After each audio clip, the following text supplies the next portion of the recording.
الرحمن الرحیم۔ غسل کا مسنون طریقہ یہ ہے کہ پہلے 2 ہاتھ گھٹنوں تک دھوئیں، پھر شرمگاہ دھوئیں اور بدن پر اگر ناپاکی لگی ہے تو اسے دھوئیں، پھر وضو کرے، پھر پورے بدن پر پانی بہائے۔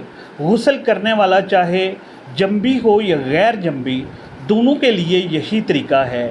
یہ صحیح ہے کہ جنبی شخص جب تک غسل مکمل نہ کر لے وہ پاک نہیں ہوگا، لیکن مسنون طریقہ پر غسل یہ ہے کہ وہ ابتدا میں ہی بدن کی ناپاکی دھونے کے بعد وضو کر لے۔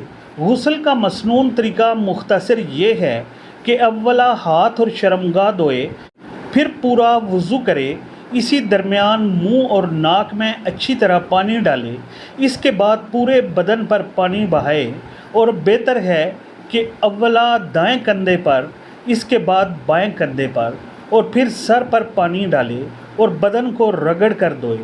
اگر غسل کے فرائض پورے کیے جائیں تو غسل کے بعد وضو کرنا ضروری نہیں ہے۔ ہاں، غسل سے پہلے وضو کرنا مسنون ہے۔